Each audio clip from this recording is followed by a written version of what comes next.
Hello and welcome to another. Hello and welcome to an. Hello and welcome to a how-to with Aaru segment. So I'm going to tell you a little about what I'm.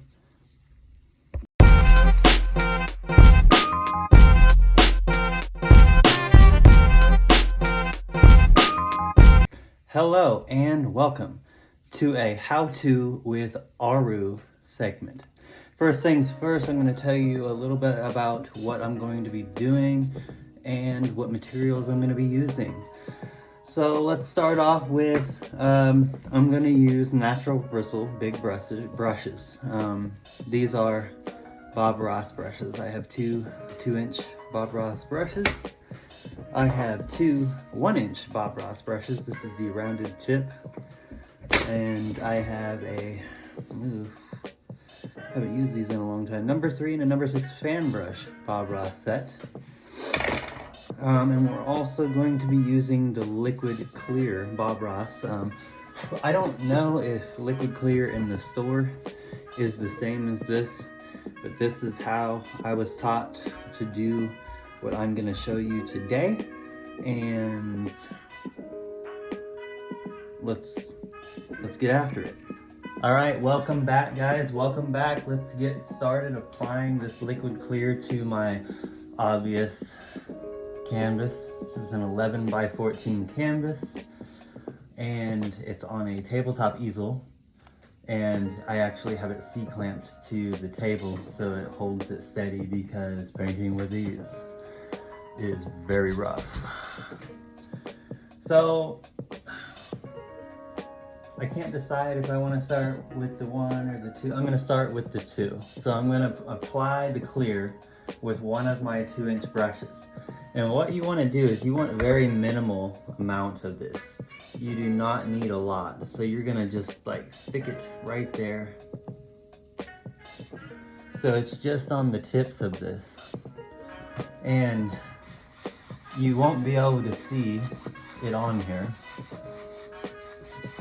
But what I'm doing is I'm spreading this around this canvas. Today I'm not going to do the edges of this canvas. Actually I might as well. But the liquid clear is a very thick substance, so you kind of have to work it around. And then you don't want to stick your brush back in that bucket. That will cover this canvas and more. Oh, my chipping here. If you can't see if it's fully covered because it's a white canvas, just look across it with the light and you'll see the dry spots. Circling like this helps stretch it. Hair on there. There we go.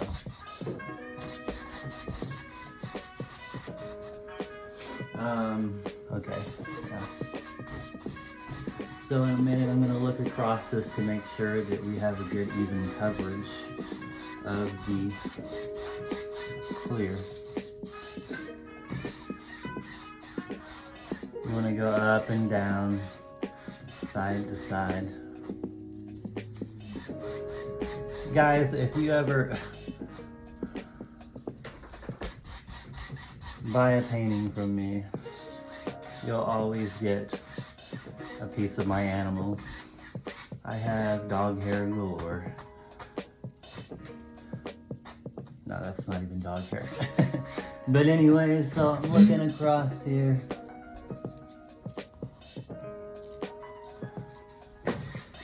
It's pretty well distributed.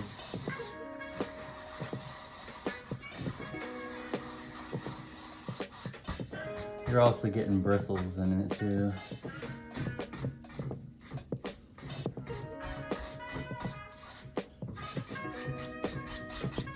Alright, we are covered with the liquid clear. It doesn't look like we have too much on there, but so a good technique to use is if you do get too much on there, grab a paper towel or a shop towel. Paper towels are fine, but I would advise for an actual painting that you're painting for somebody, if you're going to use paper towels in any way, use shop towels. Paper towels tend to leave fibers everywhere. Okay, so our canvas is coated in the liquid clear. You can kind of see its shininess up here. It's like that everywhere. So we're gonna start applying the paint, and I always like to start with a dark. And what we're thinking of this is, it's gonna be like a wall of wood, or you know, a plank of smaller slats of wood put together, like maybe a section of a fence or something. And the liquid clear is on there to help us move this paint. And you can do them real big.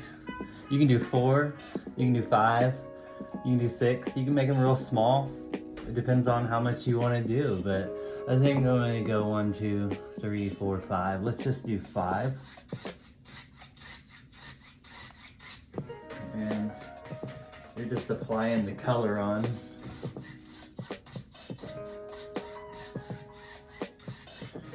See, if I didn't put this liquid clear on here, this would definitely not move like it is.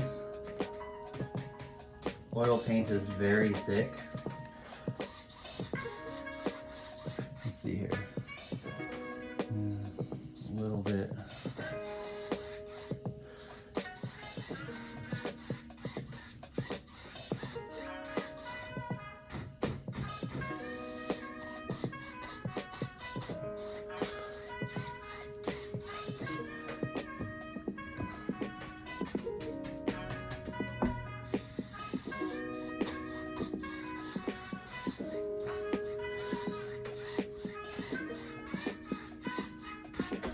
So we got the Van Dyke brown on there, and now we're going to go to a lighter brown, and you just kind of want to try and, on a paper towel, rub as much of this off as you can.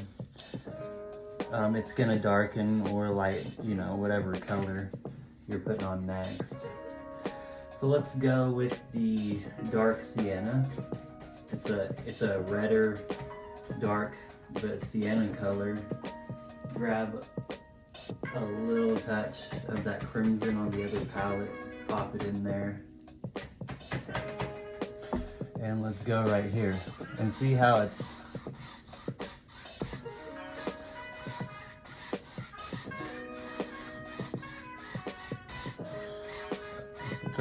a more reddish brown. And I'm gonna show you one of my favorite browns that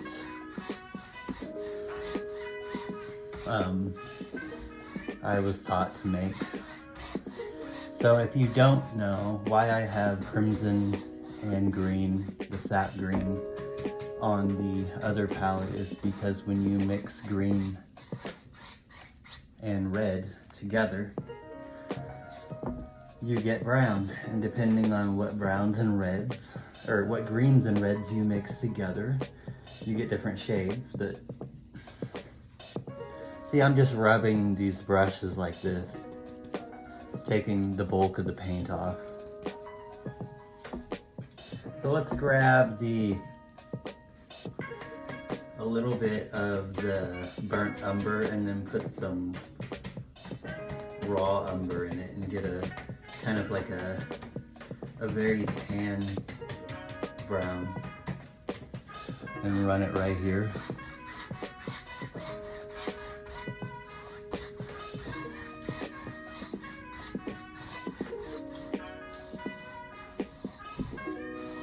And it's okay if these aren't straight, but if you want to put lines on here, I think it looks more natural when it's not like that. And then I'm gonna put some more raw sienna here. And I'm gonna have a lighter strip. Not even cleaning that off the brush. I'm just gonna run this lighter strip right here. And you can even make them like this. Say this is like a knotted part of that wood.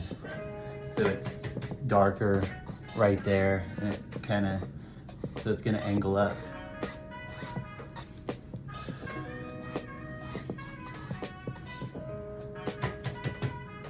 And then you want it dark right there. And then you can take a touch of the black.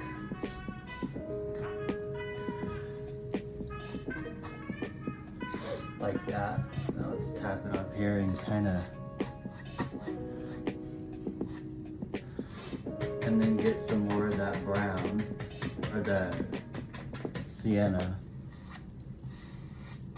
And it has kind of like a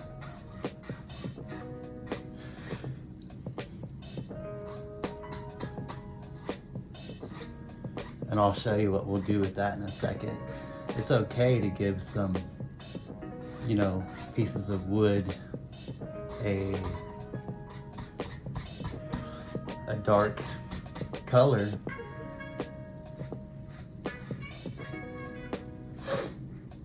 And you can do these in any tonal values that you want to. It's I mean, you could do this in colors, reds, greens, blues, whatever color you want to do. Make something crazy and exotic. Let's see what's going on there.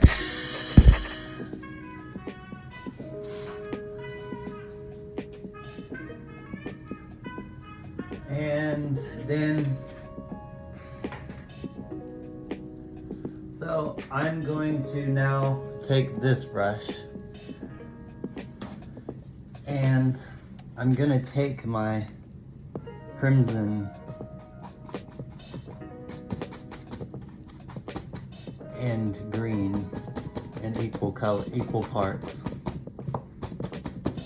and it's gonna make a really pretty brown. And you can make it to the green side or the red side, but it makes a really pretty brown. See, red, green, brown. Y'all saw that, right? So right here, right next to that one, and it's a reddish brown, but if you add more green, let's really get some values going here.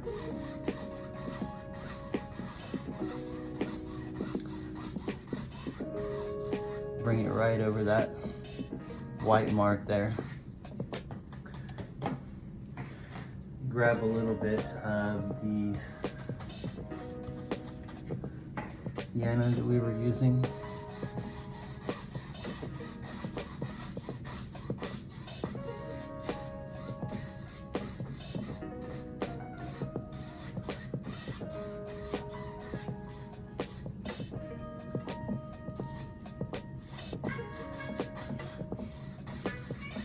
And we have our color applied. So you following, it's already starting to look like wood. And then you just lightly go over this, or get a clean brush, but I don't mind incorporating the colors because it helps it become a better composition. We'll go with this and dab the black there. And ooh. We'll dab the black there.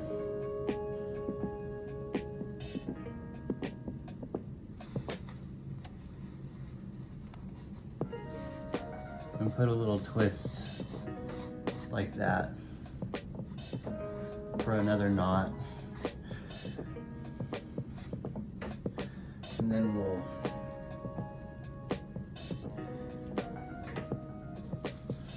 use this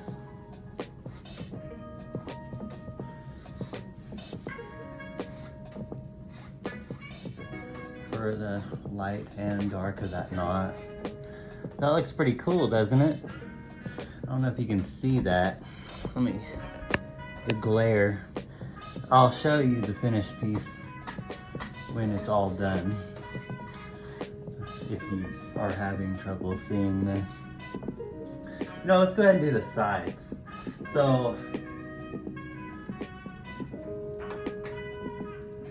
I'm going to take this raw sienna mainly, because it's the lightest color. This is raw sienna. It's like a and it'll kind of darken as this splits.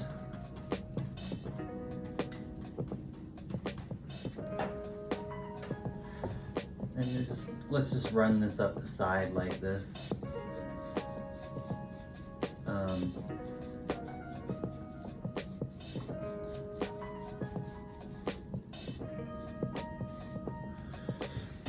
And this side too.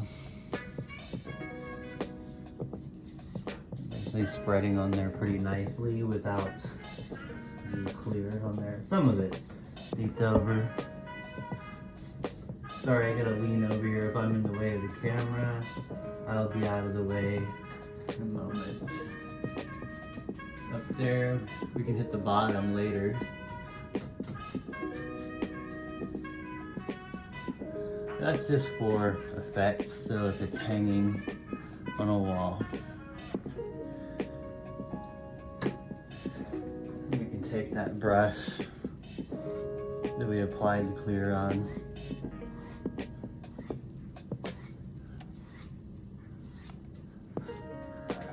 Go like that.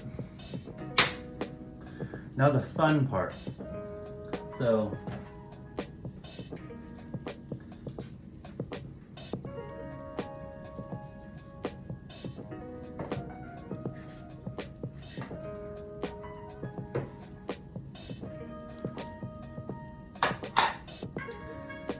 we have the fan brushes, and what you want to do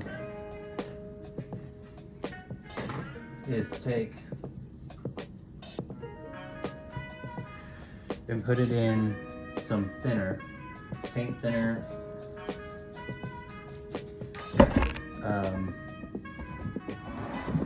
and you don't want it to be dripping, but the liquid clear and the paint thinner have a reaction towards one another. So if you take this, you can run this just down the wood like this, and in a moment you'll see what this does.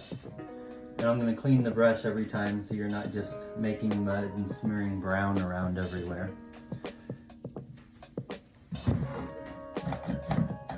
I'm just, I don't usually use paint thinners to do this, or clean brushes, but this technique was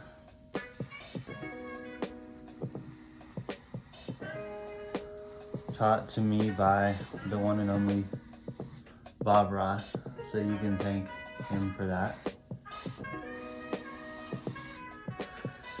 And for that knot right there, I'm going to take the smaller one and do a little twisting effect in it and see what I can come up with the smaller fan brush. We're going to go down right there and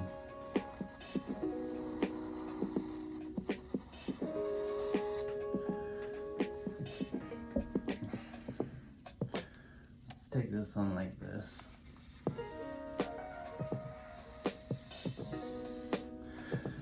And let a little grain on the side. And I didn't heavily coat the canvas with the liquid clear. I just put enough on there for it to move. I really don't like the exact way I was taught to do it, because it really, and you can do things like this. You can go straight down, and then you can change the direction of it.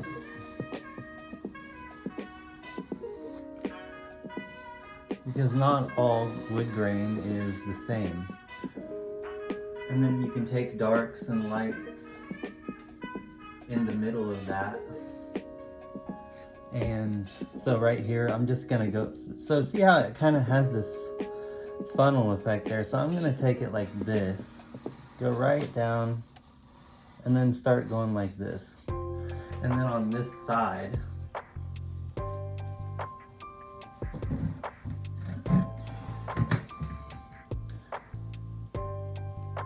let's swoop it in like this and give it some weird grain. And that's it. It comes out pretty cool once that reaction to the thinner and the liquid clear show their face. And see, that holds some of that black down in there, and that's just another cool effect. Anything that you do is going to end up being a really cool effect. See, we got the black and that reddish Christmas brown there meeting up.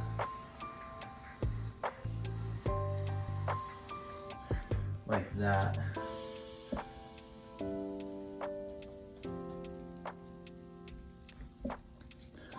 And so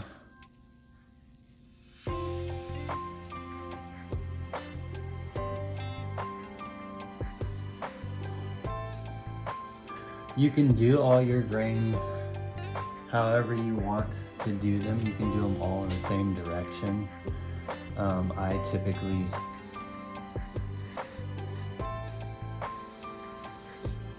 don't. I like a lot of flavor, a lot of varieties. And then we're gonna run this just down the side like I did the other side, so it matches the rest. And that is how you make wood with oil paints. And I can show you how I make wood with watercolors and acrylics. I haven't tried it with spray paint yet, but I think I can do that. It's all experimentation. Have fun with it. Try this. Try anything that you want. I encourage you to try things. You don't know how to do things until you try them. And you may do this and say, I don't like it that way. I'm gonna put my own little twist on it. And then that's perfectly fine. That's how you come up with you. That's how you come up with your own technique. But anyways, this is how I make wood. But somebody would say, well, what is this for? I mean, you can literally hang this on the wall, or you can put an inscription on it. You would of course want to let this dry, and then you can use a stencil and put a saying or a quote, anything that you want to put on that, you know, like those signs that you find at, you know, the craft store. You know, our house is lived in, it's not for show. If you don't like the mess, you know where to go. I just read the sign that's on my wall. That is something that I didn't buy. Somebody gave that to me. I don't buy things like that. If I want something like that, I can make it. Or you can, if give me a minute.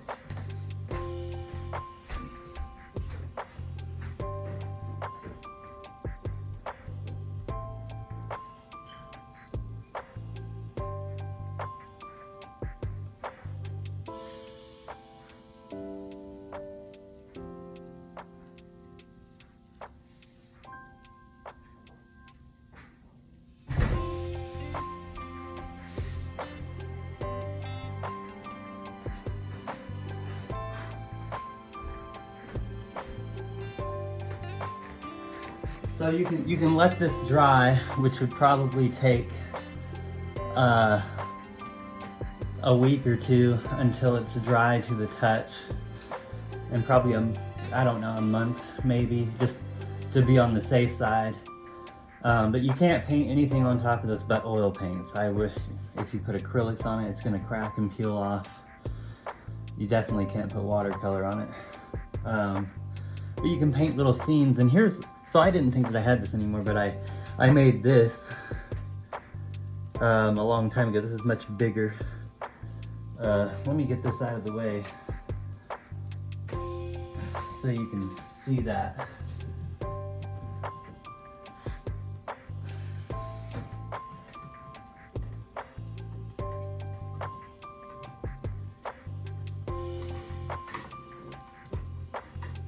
I don't even think this canvas will fit on this easel. I'm gonna set this over here.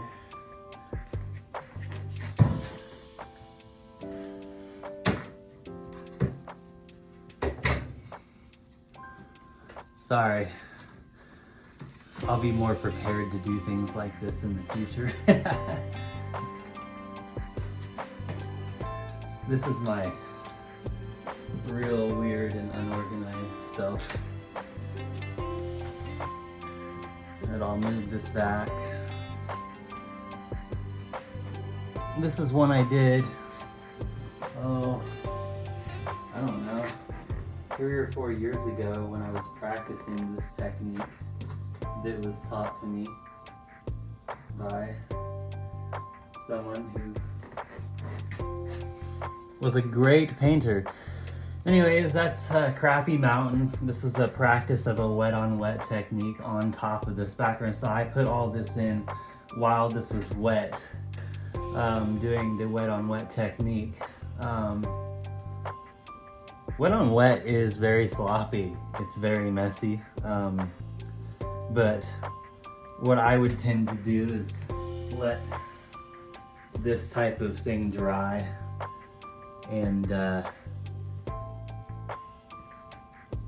and then I would paint a scene on it or a saying on it. But I mean, it looks like wood. Let me see if I can get close. Let me adjust my light here. I think that turned out pretty nice. But if you have any questions, let me know if you have any questions. If this helped you.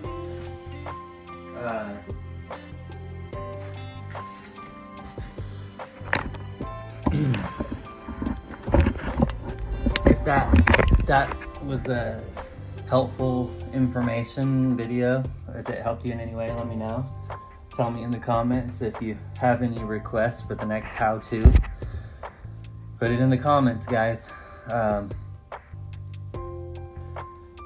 The purpose of this was just to show you how I do some things that I do, and it's for you to learn, even if you take that much of it and make it your own. So yeah, thanks for watching, guys, and I will put a picture of the final piece without glare at the end of this video. So just check it out here in a second. That's my dog, one of them. There's the culprit for the hair and paintings. So anyways, see you in a bit. Thanks for watching, guys. Love you.